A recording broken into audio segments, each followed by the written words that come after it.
Hello everyone, Irfan Bakali here. इस session में हम पावर बीआई की कुछ टिप्स एंड टेक्निक्स पे बात करेंगे।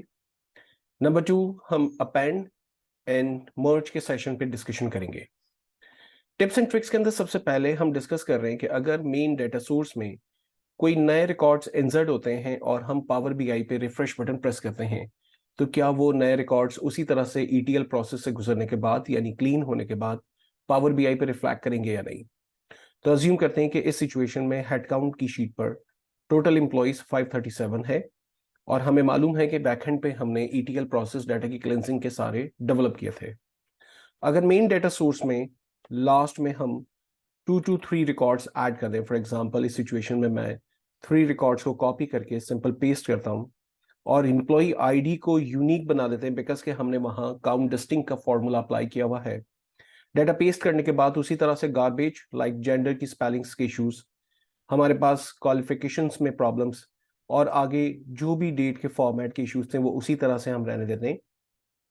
कंट्रोल एस प्रेस करते हैं, पावर बीआई डेस्कटॉप पर आते हैं, रिफ्रेश बटन प्रेस करते हैं और हम ऑब्जर्व करते हैं कि यहाँ हेड काउंट इंक्रीज हो रहा है या नहीं।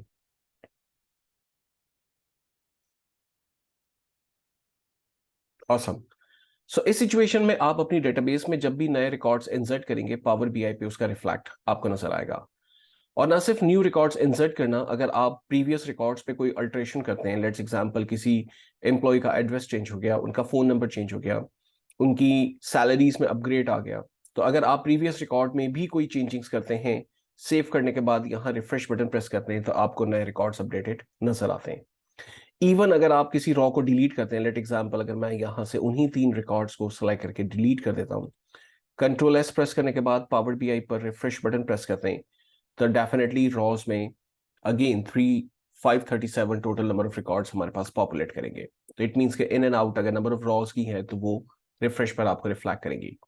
लेकिन ख्याल रखिएगा कि इस सिचुएशन में आप कोई भी रिकॉर्ड जो कॉलम की सिचुएशन में मौजूद है, अगर आप न्यू कॉलम क्रिएट करेंगे तो पावर बीआई पे वो रिफ्लेक्ट करेंगे, लेकिन अवेलेबल कॉलम्स में किसी कॉलम को रीनेम ना करें और उसे डिलीट ना करें।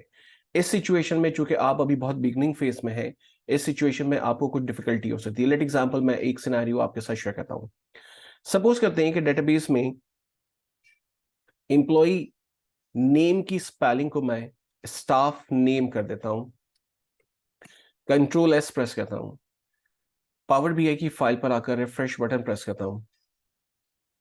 आप देखें यहां पर पेरोल डेटाबेस में the column employee name of the table was not found, और बाकी इसकी वजह से जो सेलेक्टेड टेबल्स हैं यानी इससे रेफरेंस जो टेबल्स हैं वो तमाम ब्रेक हो गए, वो लोड नहीं हो रहे। तो इस सिचुएशन में आपके पास दो चॉइसेस है, आइदर आप एक्सेल की फाइल पर जाकर उसका ओरिजिनल नेम दोबारा से ठीक करें, लाइक एम्प्लॉय नेम जो इसका ओरिजिनल नेम है वो आप डिफाइन करें, या पावर बीआई में एम लैंग्वेज के थ्रू इसकी करेक्शन करें। सो ये कैसे पॉसिबल होगा, इसके लिए हम जाते हैं ट्रांसफॉर्म डाटा में, लेफ्ट साइड से अपनी डेटा सोर्स सेलेक्ट करते हैं, होम के टैब में एडवांस एडिटर, और यहां पर हमारी तमाम एम लैंग्वेज के कोड्स नजर आ रहे हैं। सो पावर बीआई सबसे पहले डाटा को एक लोकेशन से ले रहा है, उसका लोकेशन नेम है, देन वो शीट कन्वर्ट हो रही है और यहां पर कॉलम के नेम एग्जैक्टली कन्वर्ट हो रहे हैं। जैसे हम देख सकते हैं एम्प्लॉय नेम, अब एम्प्लॉय नेम का अब न्यू नेम स्टाफ नेम हो गया है। सो हमने फर्स्ट करेक्शन यहां पर डेवलप की, कंट्रोल सी में प्रेस कर लेता हूं। इसका एक और आइडिया भी ये हो सकता है कि आप इस पूरी स्क्रिप्ट को कंट्रोल ए कंट्रोल सी करके नोट पैड पे ले जाएं and then find and replace की कमांड को यूज करते हुए जहां पर भी एम्प्लॉय नेम मिल रहे हैं उसे रिप्लेस कर दें स्टाफ नेम के साथ, तो आपकी जो एक्टिविटी है वो बहुत क्विक हो जाती है। जैसे इस सिचुएशन में मैंने स्टाफ नेम एक टॉप पे पॉपुलेट किया, राइट पर हम देखते हैं स्टिल जो लास्ट तक नेम है उसमें दोबारा स्टाफ नेम पॉपुलेट नहीं हो रहा। इसके बाद नेक्स्ट रॉज में अगेन यहाँ किसी कॉलम में स्टाफ नेम नजर नहीं आ रहा, लास्ट में मुझे नजर आ रहा है, राइट। सो एम्प्लॉय नेम को हम स्टाफ नेम कर देते हैं, डन करते हैं। अगर ये स्क्रिप्ट बिल्कुल करेक्ट है, आप देखें एक रेड रंग की लाइन आ रही थी वो रिमूव हो गई, और अगर हम रिफ्रेश ऑल बटन प्रेस करते हैं तो अब जो न्यू कॉलम नेम है वो स्टाफ नेम के नाम से नजर आना शुरू हो गया। तो यस, आप करेक्शन कर सकते हैं लेकिन उसके लिए आपको थोड़ी बहुत एम लैंग्वेज की नॉलेज होनी चाहिए एंड देन आप वर्किंग कर सकते हैं। सिमिलरली अगर आप पावर बीआई में कोई न्यू डेटाबेस के अंदर न्यू कॉलम इंसर्ट करते हैं तो वो आपके पावर बीआई डेटाबेस के अंदर आपको नजर आना शुरू हो जाते हैं। लेट एग्जांपल, अगर मेन डेटाबेस में लास्ट में रिमार्क्स का एक कॉलम में क्रिएट कर लेता हूं जिसपे एक सिंपल कमेंट दे देते हैं like excellent, control S press करते हैं, मेन डेटाबेस में आते हैं, पावर बीआई पे रिफ्रेश बटन प्रेस करते हैं और हम चेक करते हैं कि पेरोल डेटाबेस में रिमार्क्स नाम का एक एडिशनल कॉलम अब हमें रिफ्लेक्ट कर रहा है या नहीं।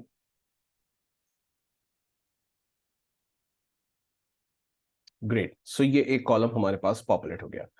तो ये एक बेस्ट आइडिया है कि जहां आप न्यू कॉलम्स रॉस इंसर्ट कर सकते हैं, पावर बीआई उन्हें उसका बिहेवियर हमें समझ में आ गया।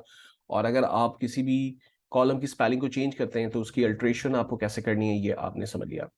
एक और चीज ध्यान में रखिएगा कि जब आप पावर बीआई में कोई भी प्रोसेस क्रिएट करते हैं तो नेक्स्ट टाइम आप उस प्रोसेस में किसी भी मूवमेंट पे जाकर चेंजिंग कर सकते हैं। मिसाल के तौर पर अगर मैं पेरोल डेटाबेस में यहाँ मेरे पास डिफरेंट स्टेप्स जो हमने परफॉर्म किए थे, अगर आप राइट साइड के अप्लाइड स्टेप को देखें तो फर्स्ट स्टेप सोर्स है, जहां आपको पता चलता है कि पावर बीआई इस फाइल को एक्चुअली किस डेटा सोर्स से लेकर आ रहा है।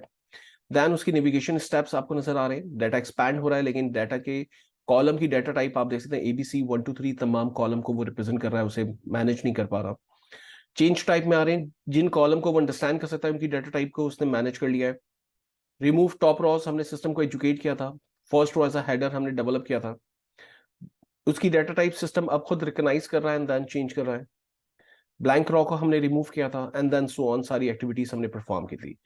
तो मैं आपको अर्ज ये करना चाहता हूं कि किसी भी सिचुएशन के अंदर जो एक्शंस आपने ईटीएल के प्रोसेस क्रिएट किए थे, नेक्स्ट टाइम पावर बीआई जब आप रिफ्रेश बटन प्रेस करते हैं तो सबसे पहले डाटा को सोर्स पे लेकर आता है एंड देन जो ईटीएल प्रोसेस आपने डेवलप किए हैं, डाटा उस प्रोसेस से गुजरने के बाद एक final product power BI desktop पर आपको नजर आती है। और इवन पावर बीआई डेस्कटॉप में अगर आपने फॉर्मूला फंक्शंस अप्लाई किए हैं, कंडीशनल फॉर्मेटिंग्स आपने अप्लाई की हैं, आपने कॉमा सेपरेटर या परसेंटेज के सिंबल्स आपने अप्लाई किए, तो वो उन प्रोसेस से होने के बाद एक फाइनल प्रोडक्ट आपको डैशबोर्ड स्क्रीन पर नजर आती है। तो ये ध्यान में रखिएगा कि आपके पास ये तमाम स्टेप्स एक्चुअली ईटीएल है जो कि एक फाइनल प्रोडक्ट डेवलप करने में आपको हेल्प करते हैं। समटाइम अप्लाइड स्टेप के अंदर जो स्टेप्स यहाँ पर लिखे हुए हैं उनको अंडरस्टैंड करना डिफिकल्ट होता है। लेट एग्जांपल, अगर मैं यहाँ पर चेंज टाइप के एक एक्शन को देख रहा हूं या लेट एग्जांपल रीनेम कॉलम को चेक कर रहा हूं, तो रीनेम कॉलम एग्जैक्टली किस कॉलम को रीनेम कर रहा है हमें नहीं पता। ऑल्दो कि जब आप रिमूव ब्लैंक रॉ पर आने के बाद आप रीनेम कॉलम पे क्लिक करते हैं तो एग्जैक्टली आपको ये समझ में आ जाता है फॉर्मूला बार से कि एम्प्लॉय ईएमपी आईडी को एम्प्लॉय आईडी के अंदर कन्वर्ट किया गया है। इसी तरह से नेक्स्ट रिमूव कॉलम, किस कॉलम को एग्जैक्टली रिमूव किया गया है अगर मैं चेक करना चाहूं तो सीरियल नंबर कॉलम को रिमूव किया गया। तो ऑल दो कि आपको फॉर्मूला बार से इनके हिंट्स मिलते रहते हैं, लेकिन अगर आप किसी भी सिचुएशन में इनकी स्क्रिप्टिंग को भी ऑर्गेनाइज करना चाहें तो आप राइट क्लिक करके रीनेम के ऑप्शन को यूज कर सकते हैं एंड देन आप उसकी डिस्क्रिप्शन दे सकते हैं जैसे ईएमपी नेम या EMP ID what ever. So exactly आपके जो स्पेलिंग्स हैं वो प्रॉपरली आपको समझ आते हैं। तो नेक्स्ट टाइम आप जब अपनी अप्लाइड स्टेप की विंडो को देखेंगे तो आपको समझ में आ जाएगा कि किस एक्शन का एक्चुअली पर्पस क्या था, राइट। फाइनली हम क्लोज एंड अप्लाई करते हैं और एक फाइनल प्रोडक्ट हमने पावर बीआई डेस्कटॉप पे डेवलप कर लिया है। अब एक और सिनेरियो डिस्कस करते हैं। सपोज करते हैं कि मेरे पास एक clean and organised database receive हुई है। ये ईयर 2014 के पेरोल का डेटाबेस है जिसके हेडर एग्जैक्टली सेम है, लेकिन यहां पर क्लीन एंड ऑर्गेनाइज डाटा आ रहा है। सो अगर मैं आपको बुक कंपेयर करवा लूं, फॉर एग्जांपल डबल क्लिक कर लेते हैं और इनके हेडर्स को अंडरस्टैंड करने की कोशिश करते हैं।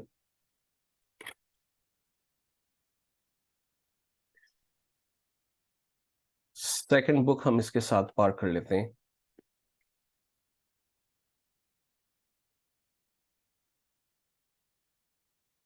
सो आप अंडरस्टैंड कर सकते हैं कि जो फर्स्ट कॉलम है लाइक उसका नाम सीरियल नंबर है जो कि हमारी डेटाबेस के अंदर एग्जिस्ट करता है, लेकिन जो न्यू सोर्स हमारे पास आई है वहां पर ये कॉलम एग्जिस्ट नहीं करता, राइट।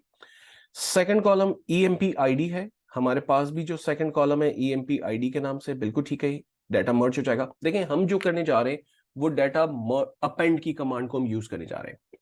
पावर बीआई में डाटा को अपेंड करने का मतलब है कि एक डेटाबेस के हेडर्स को मैच करते हुए दूसरी डेटाबेस में मौजूद जो उन्हीं डेटाबेस के हेडर्स के नीचे जो डाटा मौजूद है उसे दोनों को मर्ज कर दे। ठीक है, तो पावर बीआई क्या करेगा कि अपनी प्रीवियस डेटाबेस को चेक करेगा जिसमें उसे कुछ हेडर्स मिलेंगे like EMP ID, staff name, gender, marital status, employment type, और जो सेकंड डेटाबेस आ रही है उसमें भी उसे सेम हेडर मिल रहे हैं like EMP ID, employee name, gender, marital status.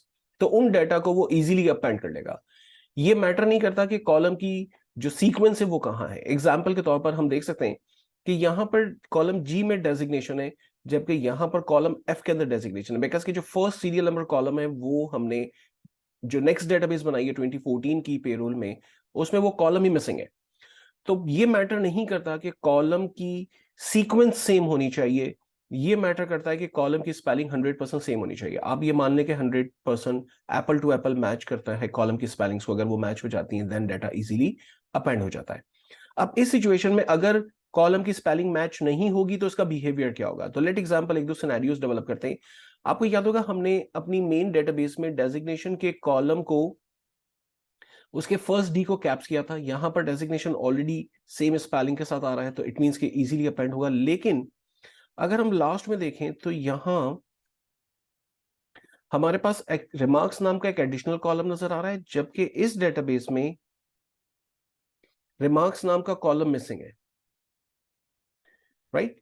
सो अगर किसी सिचुएशन में एक डेटाबेस में उसे एडिशनल कॉलम्स मिलेंगे जो कि नेक्स्ट डेटाबेस में नहीं है, तो इस सिचुएशन में वो उसे अलग से ट्रीट करेगा, उसे डिलीट नहीं करेगा, एक अलग कॉलम के अंदर उसे मेंटेन करेगा। यानी अगर किसी डेटाबेस में मान के चलें 10 कॉलम हैं, दूसरी डेटाबेस में अगर 8 कॉलम हैं, तो वो जो 2 कॉलम मिसिंग है उस सिचुएशन में उसे नल के तौर पे कंसिडर करेगा, ज़ाहिर डेटा मिसिंग है। और अगर किसी डेटाबेस में फर्स्ट डेटाबेस में 9 कॉलम्स हैं और दूसरी जो डेटाबेस आ रही है उसमें 10 कॉलम्स हैं, तो जो लास्ट एक कॉलम एडिशनल आ रहा है, एक्स्ट्रा आ रहा है, तो उसे भी वो अपने पास मैनेज करेगा, वो उसे रिमूव नहीं करेगा, राइट। तो जो column exactly 100% apple to apple match हो रहे हैं वो प्रॉपरली हमें नजर आएंगे, लेकिन जो कॉलम हमें मैच होते हुए नहीं नजर आ रहे उन्हें सिस्टम अलग से ट्रीट करेगा। ये सिचुएशन हम देखने की कोशिश कर रहे हैं। तो इस डेटाबेस में हमने डाटा को अपेंड करना है, इस कॉन्सेप्ट में हमें डेटाबेस को अपेंड करना है। ये 2012 के बाद पेरोल डेटाबेस में डेफिनेटली 2012-13 के बाद अब 2014 का डाटा हम अपेंड करने जा रहे हैं, जो कि तकरीबन रिकॉर्ड्स हैं हमारे पास। अगर मैं एग्जैक्टली उन्हें चेक कर लूं तो काउंट में हम देख सकते हैं 1006 टोटल नए रिकॉर्ड्स हमारे इंक्रीज होने जा रहे हैं। और पेरोल के अंदर ये जो डाटा अब हमें पॉपुलेट कर रहा है वो ईयर 2014 का जैन और फैब का डाटा है, सिर्फ 2 मंथ्स का डाटा हमारे पास रिफ्लेक्ट कर रहा है। सो मैं फाइल को क्लोज कर रहा हूं विदाउट सेव किए, दोनों फाइल्स मैंने क्लोज कर दी हैं। और चूंकि डाटा को अपेंड करना है तो बेस्ट आइडिया यह है कि हम आइदर होम के टैब से एक्सेल वर्कबुक को यूज करते हुए डाटा को पावर क्यूरी में ले जाएं, या फिर हम ट्रांसफॉर्म डाटा में चले जाएं फर्स्ट, जो कि पावर क्यूरी का एक गेटवे है। एंड देन यहीं पर ही हमें ऑप्शन मिल रहा है न्यू सोर्स। न्यू सोर्स में आने के बाद एक्सेल वर्कबुक सेलेक्ट कर रहे हैं एंड देन पेरोल 2014 की डेटाबेस सेलेक्ट करने के बाद ओके करते हैं। ये डेटाबेस, इस डेटाबेस में एक ही शीट है, सो हम इस शीट को सिलेक्ट करते हैं। डाटा क्लीन एंड ऑर्गेनाइज है, फर्दर क्लिनजिंग की नीड नहीं है। फर्स्ट कॉलम एज हेडर मौजूद है, फर्दर भी कोई क्लिनजिंग की रिक्वायरमेंट नहीं है। लेकिन चूंकि हमें अपेंड करना है इसलिए पावर क्यूरी की हेल्प रिक्वायर्ड है, सो हम ओके करते हैं और हम इस डेटाबेस को पावर क्यूरी पर लोड कर चुके हैं। डेटाबेस को प्रॉपर नेम दे देते हैं, फॉर एग्जाम्पल पेरोल 2014। इस पेरोल 2014 को प्रीवियस पेरोल डेटाबेस में अपेंड करना चाहते हैं। सो ऐसा करने के लिए हम होम के टैब में अपेंड क्यूरी के ड्रॉप डाउन पर क्लिक करते हैं। यहां पर 2 डिफरेंट फीचर्स हैं। Number 1 append query as new. Append query means कि मास्टर डेटाबेस जो इस वक्त मौजूद है इसी में कॉलम टू कॉलम मैच करे और 2014 के डेटाबेस को लेकर आ जाए। अपेंड क्यूरी एस न्यू का मतलब है कि इन दोनों डेटाबेसेस को अपनी जगह पर पार्क रहने दें, एक थर्ड डेटाबेस डेवलप करें जिनमें दोनों डेटाबेस का मर्जर मिक्सचर होना चाहिए, अपेंड कर दे दोनों डेटाबेसेस को और एक फाइनल डेटाबेस, थर्ड डेटाबेस दिखा दे। तो इस सिचुएशन में हमें इसकी नीड नहीं है, बिकॉज कि अगर हम एक न्यू डेटाबेस क्रिएट कर देंगे तो हमारी जो डैशबोर्ड के अंदर जो कॉलम्स एंड चार्ट्स पॉपुलेट हो रहे हैं वो तमाम ऑफ हो जाएंगे, उससे रिपोर्ट मीनिंगफुल जनरेट होना बंद हो जाएगी। तो इस सिचुएशन में मैं अपेंड क्यूरी ही यूज कर रहा हूं मास्टर डेटाबेस में अपनी पेरोल 2014 की डेटाबेस को कॉल करने की टेक्निक। अपेंड क्यूरी पे क्लिक करने के बाद first database payroll database already selected है, करंट डेटाबेस हमारी पेरोल डेटाबेस है। सेकंड डेटाबेस पेरोल 2014 है, ये हमने सेलेक्ट कर ली एंड देन फाइनली ओके करते हैं। डाटा एप्पल टू एप्पल मर्ज हो गया और बॉटम पे हमें नजर आ रहा है। अगर हम क्रॉस चेक करना चाहें तो स्क्रॉल बटन यूज कर सकते हैं। जहां पर कॉलम एग्जैक्टली मैच नहीं होंगे वो लास्ट में हमें नजर आना शुरू हो जाएंगे। मिसाल के तौर पर हम देख सकते हैं कि रिमार्क्स नाम का एक एडिशनल कॉलम है नजर आ रहा है, ईयर नाम का एक कॉलम नजर आ रहा है, ईएमपी आईडी हमारी जो प्रीवियस डेटाबेस है पेरोल डेटाबेस, इसमें नाम है ईएमपी आईडी, जबकि पेरोल डेटाबेस में कॉलम नेम है एम्प्लॉय आईडी। सिमिलरली हमारी प्रीवियस डेटाबेस को हमने रीनेम किया था स्टाफ नेम, जबकि पेरोल डेटाबेस 2014 में एम्प्लॉय नेम आ रहे हैं, एम्प्लॉय नेम हमारे पास रिफ्लेक्ट कर रहे हैं एम्प्लॉय नेम के नाम के साथ, और एक ईयर का एक एडिशनल कॉलम हमें नजर आ रहा है। तो अब इन्हें फिक्स करने के लिए क्या करना होगा? फॉर एग्जांपल मुझे मालूम है कि पेरोल डेटाबेस में हमारे पास ईएमपी आईडी कॉलम नेम नहीं है, बल्कि कॉलम नेम एम्प्लॉय आईडी, और इसी तरह से स्टाफ नेम। तो अगर मैं पेरोल डेटाबेस 2014 में चला जाऊं और इसे नाम दे दूं रीनेम करके एम्प्लॉय आईडी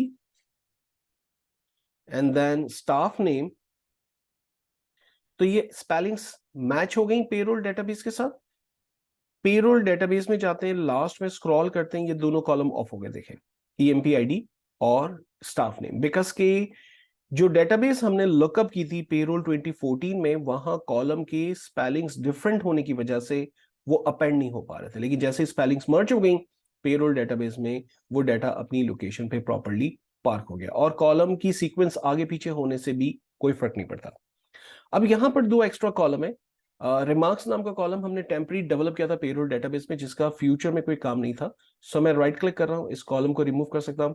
सिमिलरली ईयर नाम का एक एडिशनल कॉलम है, इसकी जरूरत नहीं है, सो मैं राइट क्लिक करके रिमूव कर सकता हूं। यानी जो प्रीवियस हमने लेसन पढ़े थे उन्हीं तमाम टॉपिक्स में से यहां पर चीजें मिल जाएंगी। इंटरेस्टिंग क्या था कि अगर डाटा को अपेंड करना, एक नई डाटा सोर्स आपके पास आ रही है, तो वो हम कैसे यहां पर मेंटेन कर पाएंगे। फाइनली हम क्लोज एंड अप्लाई कर रहे हैं, पावर बीआई डेस्कटॉप में आ रहे हैं। Total number of headcount definitely 2014 अब हमें नजर आना शुरू हो जाएगा, लेकिन अनफॉर्चुनेटली कैलेंडर के अंदर हम ईयर को ऐड करना भूल गए हैं।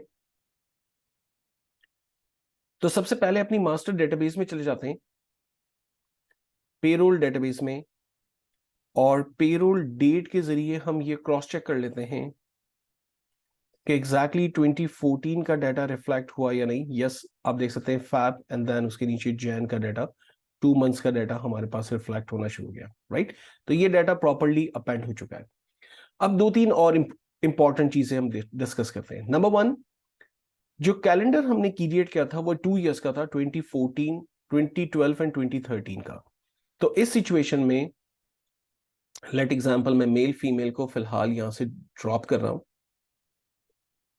और एक स्लाइसर क्रिएट करते हैं जहां कैलेंडर से ईयर को सिलेक्ट करते हैं एंड देन बटन्स में कन्वर्ट करते हैं टाइल स्टाइल में। सो हम देख सकते हैं कि हमारे पास 2012-13 का डाटा पॉपुलेट हो रहा है, लेकिन 2014 रिफ्लेक्ट नहीं हो रही और ब्लैंक नाम से कुछ एडिशनल इंफॉर्मेशन नजर आ रही है।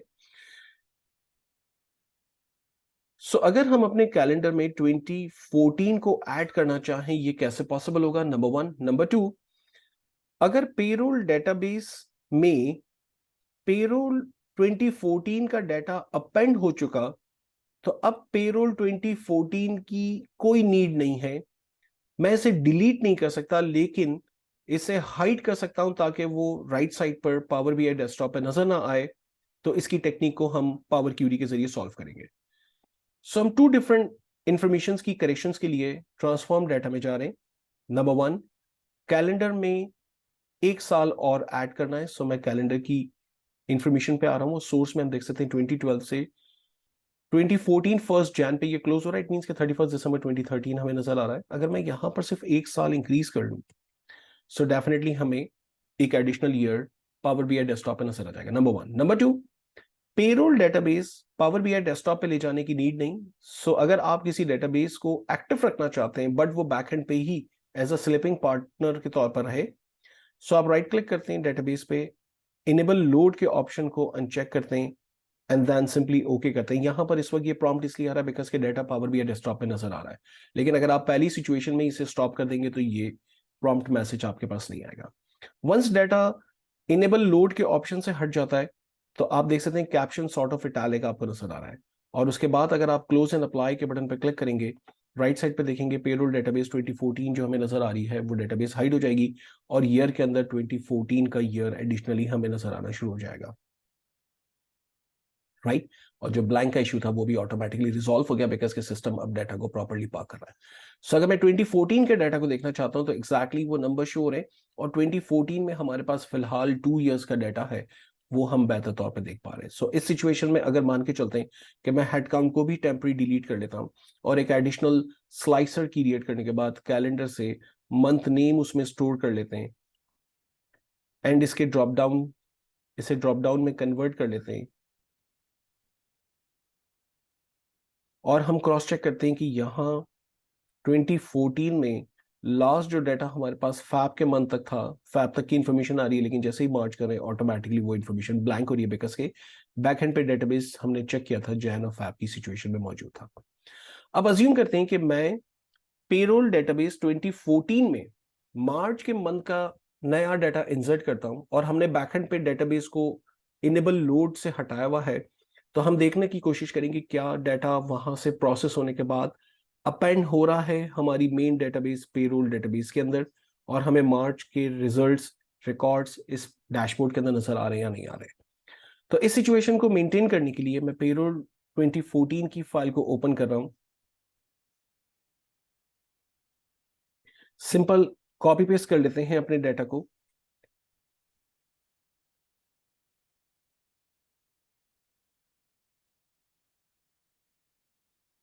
सो मैं जैन के डाटा को ही कॉपी पेस्ट कर लेता हूं just for the quick activity, और मंथ नेम को फाइंड एंड रिप्लेस की हेल्प से, सो मैं सिस्टम को कहता हूं कि जहां पर 1 मिले वहां पर 3 टाइप कर दें। उप्स, सो ये ईयर भी हमारे चेंज हो गए, एक और रिप्लेस करवा लेते हैं, 2034 को 2023 में कन्वर्ट कर दें। ग्रेट। सो यहाँ पर मार्च का मंथ क्रिएट हो गया, कंट्रोल एस प्रेस करते हैं, पावर बीआई डेस्कटॉप में आते हैं, रिफ्रेश बटन प्रेस करते हैं। सो स्टेप 1 में क्या होगा, पावर क्यूरी पे डाटा जा रहा है, जो भी ईटीएल प्रोसेस क्रिएट किए हैं वो प्रोसेस डेवलप्ड हो रहे हैं, एंड देन उसके बाद हमने अपेंड क्यूरी की कमांड अप्लाई की हुई है, डाटा अपेंड हो रहा है and then Power BI desktop में हमें रिफ्लेक्ट नजर आ रहा है। सो ये डाटा हमने मिस्टेक से 2023 कर दिया, होना चाहिए 2014, आई एम सॉरी, ये थोड़ी सी एक मिस्टेक और हमने कर दी है, तो इसको क्विकली करेक्शन कर लेते हैं। ये डाटा 23 का नहीं है,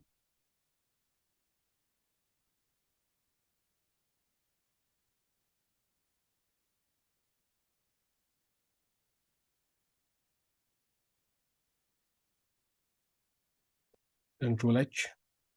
हमने बताया 2023 को करेक्शन कर लिए 2014 में,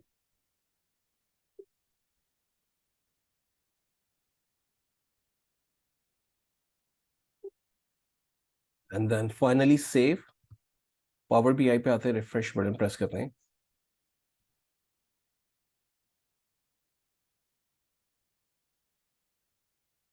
मार्च 23 का डाटा, मार्च 2014 का डाटा अब हमारे पास रिफ्लेक्ट हो रहा है, राइट। बेस्ट हो गया ये पार्ट। तो इसका मतलब है कि अगर आप बैकएंड से डेटाबेस को हाइड करते हैं, लाइक उसकी लोड इनेबल को डिसेबल करते हैं, तो उसके बावजूद भी जो भी एक्शंस आपने परफॉर्म किए हैं लाइक ईटीएल से रिलेट, वो तमाम एक्शंस आपके पास परफॉर्म होते हैं और फाइनल प्रोडक्ट आपके पास पावर बीआई डेस्कटॉप पे नजर आ रहा होता है, आपको कोई खास डिफिकल्टी नहीं होती है। इसके बाद एक टॉपिक और डिस्कस करते हैं जिसका नाम है मर्ज क्यूरी। मर्ज क्यूरी के टॉपिक को कुछ इस तरह से समझने की कोशिश करते हैं कि अज्यूम करें मेरे पास एक डेटाबेस न्यू पॉपुलेट हुआ है जो कि ट्रेनिंग 2012 से 2014 का डेटाबेस है। हमारी कंपनी में जो एम्प्लॉयज हमारे पास मौजूद हैं उन एम्प्लॉयज को हमने डिफरेंट ड्यूरेशन के अंदर ट्रेनिंग करवाई है, ठीक है। तो तमाम एम्प्लॉय की आईडीज जिन्हें हमने ट्रेनिंग करवाई है, एंड देन उनका नेम, उनका डेजिग्नेशन और किस कोर्स में हमने उन्हें ऑन बोर्ड किया है, तो वो कोर्स जो कि हमारी कंपनी में अप्रूव्ड है, उनकी एक डेटाबेस सिंपल हमारे पास मौजूद है, कोर्स डिटेल्स के नाम से। हर कोर्स का एक सेपरेट कोड है, उस कोर्स की नेम, उस कोर्स पे पर पार्टिसिपेंट कॉस्ट, उस कोर्स का ड्यूरेशन और उस कोर्स में दिए जाने वाले टोटल नंबर ऑफ आवर्स यहाँ पर मेंशन्ड है। अब हमें सिंपल वी लुकअप, जैसे एक्सेल पे आप परफॉर्म करते हैं, कोर्स आईडी के बेस पे कोर्स आईडी को लुकअप करना है और हमें देखना है कि उस कोर्स का टाइटल क्या है, उसका ड्यूरेशन क्या है, उसकी कॉस्ट क्या है, ताकि एग्जैक्टली हम अंदाजा कर सके कि अगर साबिर ने एक ट्रेनिंग अटेंड की है तो एक्चुअली वो ट्रेनिंग टाइटल क्या था, वो ट्रेनिंग का ड्यूरेशन क्या था, ट्रेनिंग नेम क्या था, वगैरह वगैरह। ये सारी चीजें हम देखने की कोशिश करेंगे और एक प्रॉपरली डैशबोर्ड हम डेवलप करेंगे जो कि ट्रेनिंग का डैशबोर्ड होगा। नंबर 2, ये ट्रेनिंग जो ऑफर भी है, इसके लिए ईयर 2012 से 2014 के बिटवीन 3 इयर्स का डाटा है। 2012, 13 एंड 14 3 इयर्स का डाटा है। तो डेफिनेटली अगर हम ईयर वाइज कंपैरिजन करना चाहें तो ये हम कैसे देख पाएंगे, इवन किस मंथ में कितने लोगों ने ट्रेनिंग की, ये हम कैसे देख पाएंगे। तो डेफिनेटली हमारे पास ईयर का एक, सॉरी, डेट का, कैलेंडर का एक सेपरेट टेबल मौजूद है। तो हम जब इनके साथ रिलेशनशिप बिल्ड करेंगे तो ये डैशबोर्ड को ईयर वाइज, मंथ वाइज बेहतर तौर पे हम देख पाएंगे। तो हमें दो इंफॉर्मेशन यहाँ पर यूज करनी है। नंबर 1, हम इस कोर्स आईडी के बेस पे कोर्स आईडी में मौजूद डिटेल डिस्क्रिप्शंस को लेकर आने की कोशिश करेंगे। और ये जो टेक्निकली टर्म कहलाती है, इट्स प्राइमरी फील्ड या प्राइमरी और सेकेंडरी या प्राइमरी और फॉरेन की के बेस पर हम डाटा को लुकअप करते हैं। लेकिन जब भी कोई कंपनी में नया प्रोडक्ट लॉन्च होता है, वो ट्रेनिंग के लिए प्रोग्राम को लॉक किया जाता है, तो उस प्रोडक्ट का एक कोड जनरेट किया गया है। इस डेटाबेस में हर एक कोर्स का ये एक प्राइमरी आईडी है, लेकिन हर एम्प्लॉय जो उस कोर्स को अटेंड कर रहा है, डेटाबेस में, एम्प्लॉय ट्रेनिंग डेटाबेस में इसे एज अ फॉरेन की के तौर पर यूज किया जा रहा है। तो जब मैं इन दोनों कॉलम्स को आपस में मर्ज करूंगा तो एग्जैक्टली डाटा को लुकअप कर सकूंगा। तो अगर एक्सेल में वी लुकअप को हम समझें, सो हमने सिंपल अप्लाई किया, इक्वल्स वी लुकअप। किस आईडी को सर्च करना है, हमने कहा इस कोर्स आईडी को सर्च करें, कॉमा ये आईडी कहाँ मिलेगी, हमने कहा डेटाबेस में मिल जाएगी, राइट, कॉमा। और अब हमें कॉलम 2 से डेटा चाहिए, बिकॉज हमें course title and then exact match चाहिए, एंड देन एंटर करते हैं। I am sorry, V lookup हमारे पास,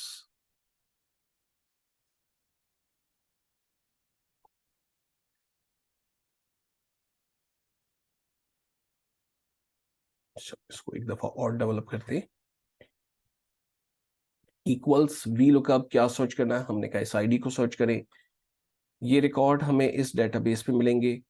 डेटाबेस को लॉक करते हैं F4, कॉमा, कॉलम 2 से डेटा चाहिए, एग्जैक्ट मैच करें। सो डाटा हमारे पास लुकअप हो गया, कोर्स का नेम, एंड देन उसके बेसिस पर हम ड्रैग एंड ड्रॉप करते हैं। तो हमें ये पता चल रहा है कि एग्जैक्टली किस एम्प्लॉय ने कौन सा कोर्स अटेंड किया है, एंड देन उसकी कॉस्ट क्या थी, कोर्स आवर्स क्या थे, ड्यूरेशन क्या थे, वगैरह वगैरह। तो ये टेक्निक हम without any formula function type करेंगे।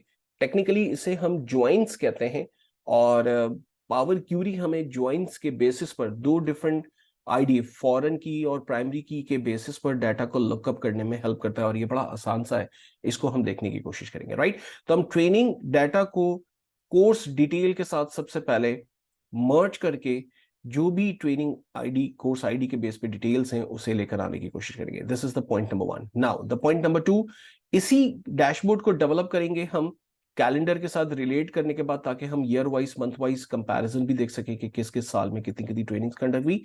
And the most important is कि बजट एंड पेरोल डेटाबेस में मैंने ट्रेनिंग के बजट भी मेंशन कर दिए हैं अब। तो अगर आप बजट के डेटाबेस को देखेंगे तो यहां आपको ईच मंथ के लिए ट्रेनिंग के लिए बजट भी, अमाउंट भी यहां पर मिलना शुरू हो गया है, जिसे मैं पावर बीआई में ऑलरेडी जब रिफ्रेश किया था तो ये नया कॉलम बजट के अंदर नजर आना शुरू हो गया था, राइट। जैसे हमने बात की थी कि कोई भी एक नया कॉलम जब आप क्रिएट करते हैं, आप रिफ्रेश करते हैं, तो वो पावर बीआई पे नजर आता है। सिमिलरली जब मैंने ये बजट का कॉलम क्रिएट किया था तो वो यहाँ मुझे नजर आना शुरू हो गया। लेकिन एक चीज मैं ऑब्जर्व कर रहा हूँ कि ट्रेनिंग बजट की साथ जो सबमिशन सिंबल है, ऑटो सम, वो हमें नजर नहीं आ रहा। और अगर डाटा टाइप को हम देख रहे हैं तो ये टेक्स्ट कंसिडर हो रहा है। सो इस डाटा टाइप को फर्स्ट होल नंबर में कन्वर्ट करते हैं, ताकि एग्जैक्टली इसका बिहेवियर किसी भी फंक्शंस के अंदर यूज हम कर सकें, राइट। एंड देन अगर कॉमा स्टाइल में कन्वर्ट करना है तो हम इसे कॉमा सेपरेटर में भी कन्वर्ट कर सकते हैं। तो this is the point number 1, ये डाटा हमारा मैनेज हो गया। कैलेंडर हमारे पास ऑलरेडी 20, 12, 13 और 14 हमने डेवलप कर लिया है। अब हमें सबसे इंपॉर्टेंट ट्रेनिंग के टेबल को लेकर जाना है एंड देन मर्ज करना है फाइनल उसे कोर्स नेम के साथ और एक फाइनल प्रोडक्ट यहां पर लेकर आनी है। सो इस सिचुएशन में हम अगेन ट्रांसफॉर्म डाटा में जा रहे हैं। न्यू सोर्स में आने के बाद एक्सेल वर्कबुक को सिलेक्ट कर रहे हैं। ट्रेनिंग 2012 2014 डेटाबेस को सिलेक्ट कर रहे हैं एंड देन ओपन।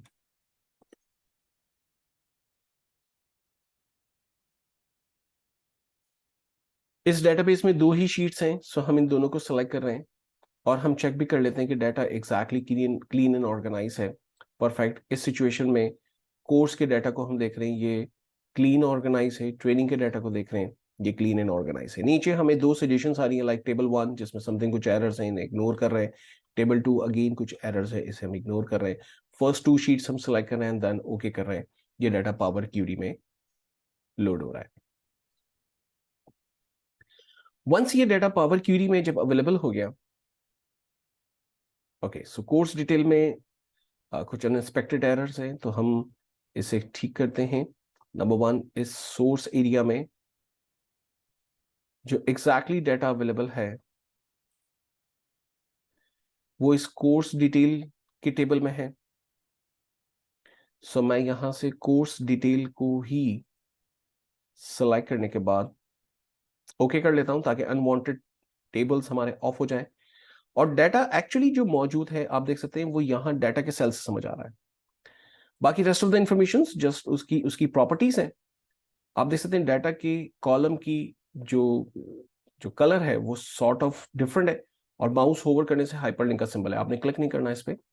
आप जस्ट इस सेल पे क्लिक करेंगे तो एग्जैक्टली इस सेल में मौजूद जो डाटा है वो आप देख सकते हैं। अगर इस डाटा को आप एक्सपैंड करना चाहते हैं डेफिनेटली आप इस सेल पे क्लिक करेंगे, वो डाटा प्रॉपर्ली आपके पास ओपन हो गया विद कंप्लीट हेडर्स। ये डाटा हमारा ऑर्गेनाइज है। अब हमें करना यह है कि ट्रेनिंग डाटा की में हमें मर्ज करना है कोर्स डिटेल्स के टेबल को।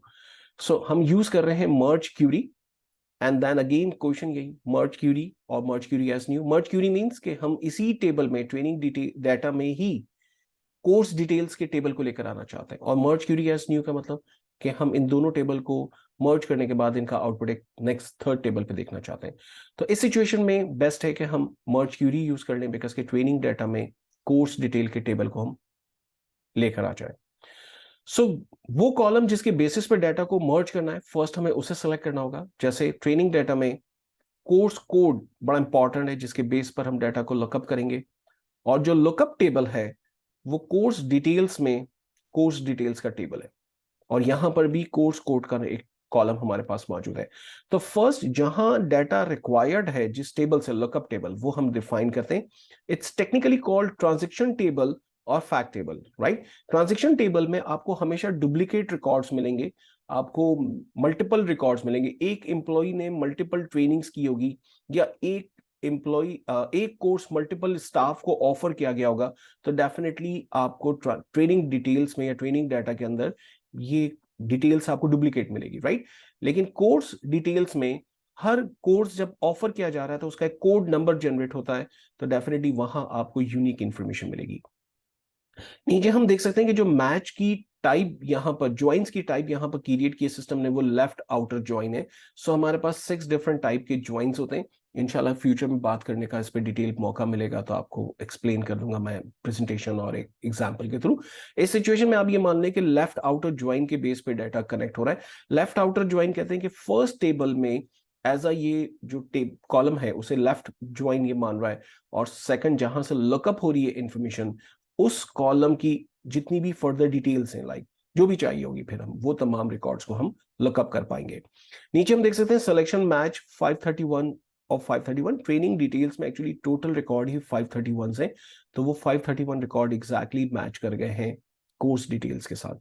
फाइनली ओके करते हैं और हम देख सकते हैं कि एडिशनल कॉलम कोर्स डिटेल्स के नाम से हमें नजर आ रहा है। इस एक्सपैंड करते हैं, यहां तमाम अवेलेबल कॉलम जो कि कोर्स डिटेल के टेबल में मौजूद है हमें नजर आ रहे हैं। कोर्स कोड की दोबारा से हमें नीड नहीं है बिकॉज के ऑलरेडी हमारी ट्रेनिंग डेटाबेस में कोर्स कोड मौजूद है। हमें course title, cost, day and hours की जरूरत है और हम लास्ट में use original column name as prefix ये इसे अनचेक कर रहे हैं।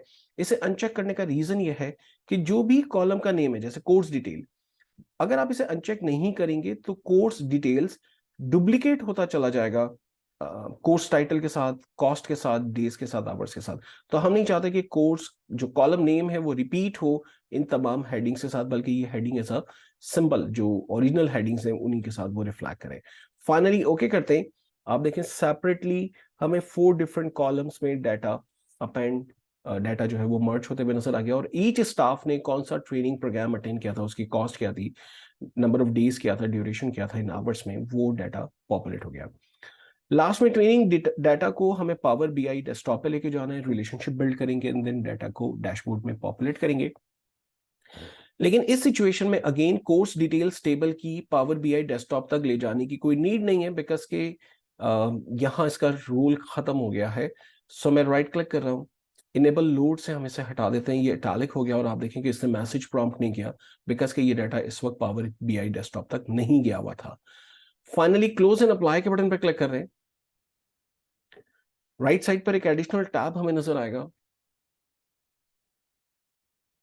ट्रेनिंग डिटेल्स के नाम से, और इस ट्रेनिंग डाटा में हम एक न्यू पेज डेवलप कर लेते हैं। इसे नाम दे देते हैं training dashboard.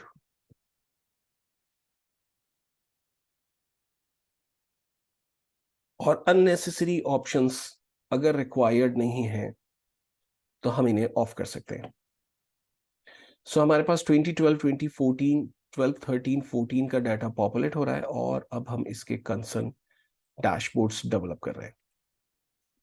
So step 1, total number of employees कितने ट्रेन किए गए। अगेन कार्ड की विजुअल हम सेलेक्ट कर रहे हैं। प्रीवियस जो एग्जांपल्स हमने पढ़ी हैं वही सब कुछ यहाँ पर हम अप्लाई कर लेते हैं, तो एक तरह से ब्रशअप हो जाएगा और कुछ नए टॉपिक्स पे बात भी कर लेंगे। सो ईएमपी आईडी को सेलेक्ट कर रहे हैं, ड्रॉप डाउन पे क्लिक किया, काउंट डिस्टिंग कर लेते हैं। टोटल एम्प्लॉई जो हमने ट्रेन किए हैं वो 531 है। इस सिचुएशन में हम कॉल आउट से फॉन्ट साइज को फॉर एग्जांपल 45 ही रन देते हैं, बोल्ड कर रहे हैं, बट इसके बैकग्राउंड पे स्लाइडली एक थीम पा कर लेते हैं। सो इंसर्ट में शेप्स में सपोज एक रेक्टेंगल शेप सेलेक्ट कर रहे हैं, इनकी हाइट एंड विड्थ को एडजस्ट कर रहे हैं, स्टाइल से स्लाइडली कलर चेंज कर रहे हैं, ट्रांसपेरेंसी को कम कर रहे हैं, बॉर्डर ऑफ कर रहे हैं। ये रेक्टेंगल फ्रंट पर है, कार्ड पीछे है, फॉर्मेट में सेंड टू बैक कर रहे हैं। सो ये कार्ड हमारे पास प्रॉपरली नजर आ रहा है। इस कार्ड का अपना एक बैकग्राउंड है, जर्नल में इफेक्ट्स में बैकग्राउंड ऑफ कर रहे हैं, और अगर चाहें तो विजुअल बॉर्डर है शेडो क्रिएट कर दें। सो हमारी फर्स्ट विजुअल डेवलप्ड हो गई। फॉन्ट साइज बिट डिक्रीज कर लेते हैं। बॉटम पे कैटेगरी लेबल को प्रॉपर नाम दे देते हैं, ट्रेन स्टाफ।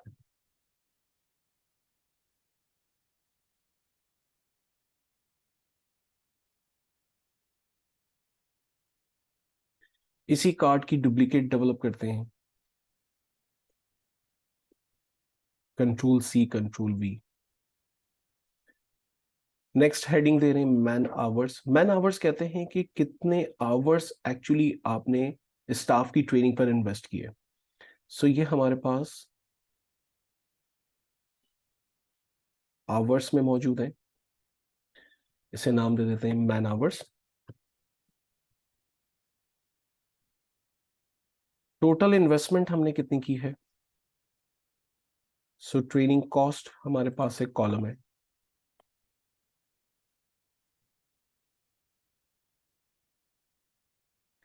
और ट्रेनिंग के लिए बजट एग्जैक्टली कितना हमारे पास मौजूद था। बजट के टेबल से ट्रेनिंग बजट को लेकर आते हैं,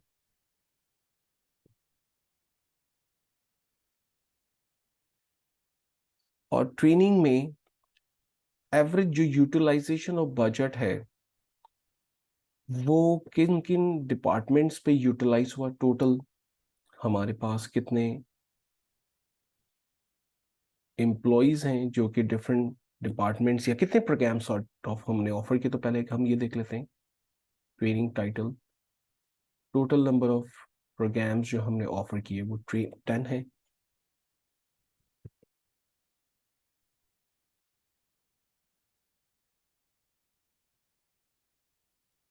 right.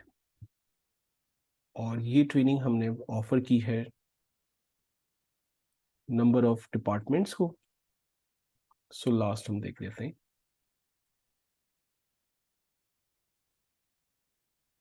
Department, total department. Right. तो ये सॉर्ट ऑफ उसी तरह से एक विजुअल हमने डेवलप कर दी जिसमें हम देख पा रहे हैं कि टोटल कार्ड्स डेवलपमेंट किस तरह से होगी। ओके, इन्हें अलाइन कर लेते हैं। Format, align, align top, distribute horizontally. अगर 2012 के ब्रेकडाउन्स को देखना है 2013, तो सिर्फ हमें ट्रेनिंग बजट पे नजर आ रहा है, बाकी कहीं पर कोई इंफॉर्मेशन नजर नहीं आ रही। उसकी वजह यह है कि इस वक्त हमने कैलेंडर के साथ ट्रेनिंग डाटा को कनेक्ट नहीं किया हुआ। तो हम रिलेशनशिप में आ रहे हैं। लास्ट में ट्रेनिंग टेबल से हमें एक रिलेशनशिप बिल्ड करना है। ट्रेनिंग डेट को कैलेंडर में डेट के साथ, रिलेशनशिप वन टू मैनी हमारे पास होगा कैलेंडर में सिंगल, और ट्रेनिंग के अंदर मल्टीपल रिकॉर्ड्स हैं। क्रॉस फिल्टर डायरेक्शन हम देख सकते हैं, कैलेंडर टू ट्रेनिंग डाटा जारी है। रिपोर्ट एरिया में आते हैं। अब अगर 2012 पे क्लिक करते हैं तो एग्जैक्टली उनके नंबर्स ब्रेकडाउन होके हमें नजर आ रहे हैं कि टोटल हमने ईच ईयर के अंदर कितने स्टाफ को ट्रेन किया और उसके रिजल्ट्स क्या थे। सिमिलरली अगर सेम इंफॉर्मेशन को ग्राफिकली देखना है, लाइक 531 स्टाफ ट्रेन हुए, लेकिन किस किस डिपार्टमेंट में कितने लोगों को ट्रेन किया गया, तो अगेन हम स्टैक कॉलम चार्ट सेलेक्ट कर रहे हैं और डिपार्टमेंट नेम और एम्प्लॉय आईडी को सेलेक्ट करते हुए काउंट डिस्टिंग की कमांड को यूज करते हैं। सो हमारी first visual just quickly develop हो गई। और इस सिचुएशन में मैं सिर्फ दो ही विजुअल्स पे वर्किंग कर लेता हूँ, बिकॉज के सारे कॉन्सेप्ट्स हमने पहले से देखे हुए हैं, तो दोबारा से रिपीट करने का कोई सेंस नहीं है। और मैं चाहूंगा कि आप इसको डेवलप करें, और कोई डिफिकल्टी हो तो डेफिनेटली आप डिस्कस कीजिएगा।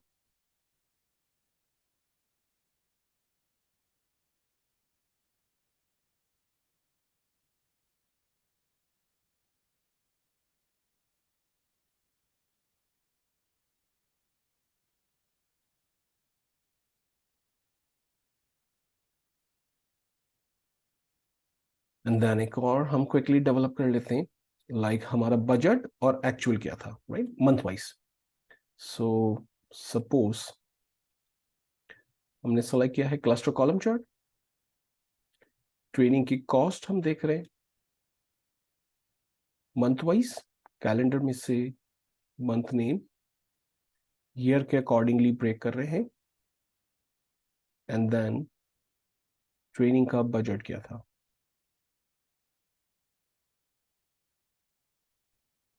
और हम एक काम ये कर सकते हैं कि इसे टेबल में देख लेते हैं। तो प्रेजेंटेशन मैट्रिक्स में 2012-2013 का एग्जैक्टली बजटेड अमाउंट,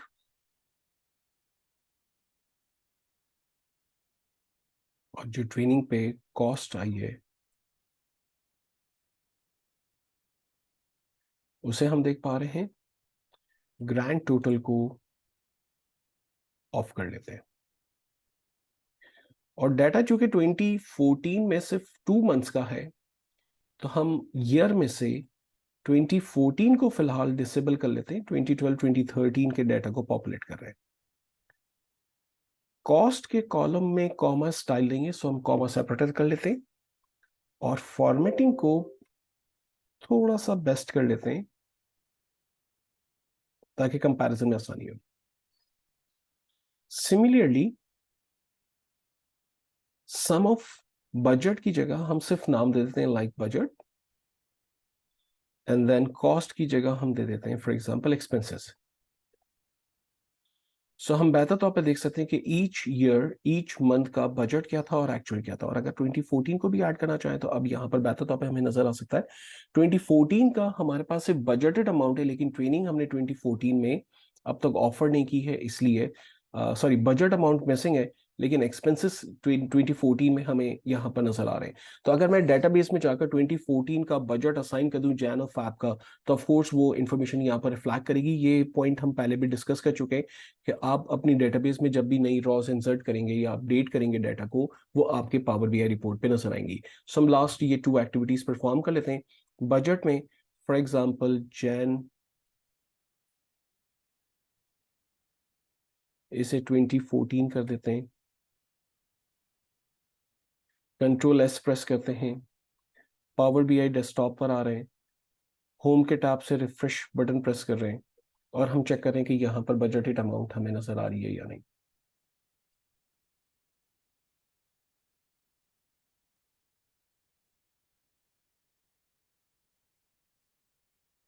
ग्रेट, सो डाटा पॉपुलेट हो गया।